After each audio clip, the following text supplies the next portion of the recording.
Hello everyone, இன்றைக்கி video Samayapuram தேர் இன்றைக்கி தான் எடுத்துகிட்ருக்கோம். நம்ம வந்து இப்போ பஸ்ஸில் போகிறோம். வாங்க போகலாம்.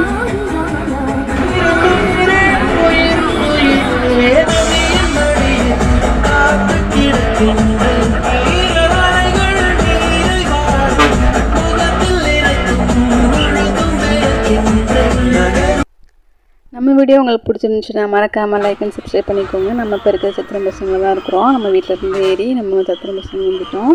எங்கே போகிறோன்னு பார்த்தீங்கன்னா ஜிஎஸ் தான் போகிறோம். நம்ம ரிலேட்டிவ் வந்து கொஞ்சம் முடியாமல் இருக்காங்க. அதனால் நீங்கள் நம்ம தேருக்கு போகிறல பசங்களை கூட்டிகிட்டு போகவும் ரொம்ப சிரமமாக இருக்குன்றதுனால 2 நாள் கழிச்சு போய்க்கலாம் அப்படின்னு சொல்கிறதுனால நம்ம வந்து ஜிஎஸ் போகலாம் அப்படின்னு சொல்லிட்டு நீங்கள் வந்திருக்கோம் அவங்கள பார்க்குறதுக்காக.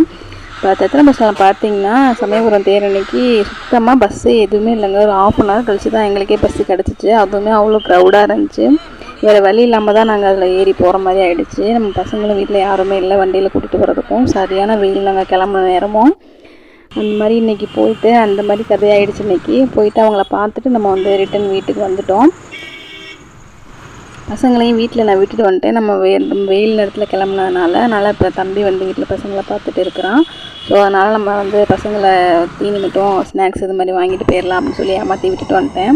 நம்ம அவங்கள பார்த்துட்டு நம்ம ரிட்டன் வந்து சத்திரம் பஸ் ஸ்டாண்டுக்கு கிளம்பி வந்தாச்சு. இந்த திருச்சியில் இருக்கவங்களுக்கு மட்டும் ஏன்டா சத்திரம் பஸ் ஸ்டாண்டை பார்த்தா இவ்வளோ வைப்பாகுதுன்னு தெரியல.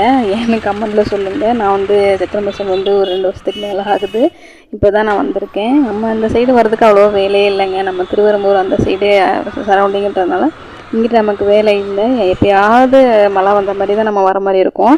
நம்ம இந்த காரணத்துக்காக வர மாதிரி இருந்துச்சு. ஸோ அதனால் அப்படின்னு நான் சுற்றி பார்த்துட்டு இருந்தேன். ரொம்ப நாள் ஆயிடுச்சு அப்படின்றதுனால மதியானம் வேறையா ரொம்ப பசிக்க ஆரம்பிச்சிட்டு ஹாஸ்பிட்டல்ஸ் ஸ்மெல்லு எனக்கு இப்போ சாப்பிடவே பிடிக்கல. ஸோ அதனால் இங்கே வந்து இந்த வடை பஜ்ஜி போண்டாலாம் சாப்பிட்டு பசங்களுக்கும் வாங்கிட்டு அப்புறம் வந்து அப்படியே சுற்றி பார்த்துட்டு கொஞ்சம் நேரம் வேடிக்கை பார்த்துட்டு இருந்தேன். பஸ்ஸும் இல்லை. பஸ்ஸில் ஏறி போனாலும் எந்த பஸ்ஸில் போகிறது வந்தால் தானே போகலாம். அதனால் வெயிட் பண்ணிகிட்டு இருந்தோம். நீங்கள் இந்த மாதிரி எப்போ பஸ்ஸில் போய் வைப்பானீங்கன்னு கண்டிப்பாக மறக்காமல் கமெண்டில் சொல்லுங்கள்.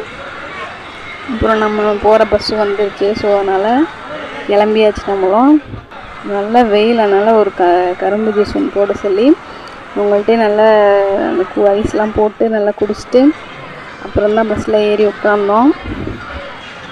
நல்லா இருந்துச்சுங்க. சும்மா சொல்லக்கூடாது, நல்லா போட்டிருந்தாங்க. நிறையாவும் இருந்துச்சு. 20 rupees வந்து டம்ளர் சொல்லியிருந்தாங்க. நல்லா இருந்துச்சு ஜூஸ். அப்புறம் குடிச்சிட்டு நாங்கள் வந்து பஸ்ஸில் கிளம்பியாச்சு. பசங்களையும் வீட்டில் தனியாக விட்டு வந்தேன். தம்பியோட என்ன பண்ணாங்களோன்னு தெரியலேன்ட்டு இப்போ வந்துட்டு இருந்தேன். அவ்வளோதான் ஃப்ரெண்ட்ஸ், இன்றைக்கி வீடியோ பிடிச்சிருந்துச்சுன்னா மறக்காமல் லைக் அண்ட் சப்ஸ்கிரைப் பண்ணிக்கோங்க. தேங்க்யூ ஃபார் வாட்சிங்.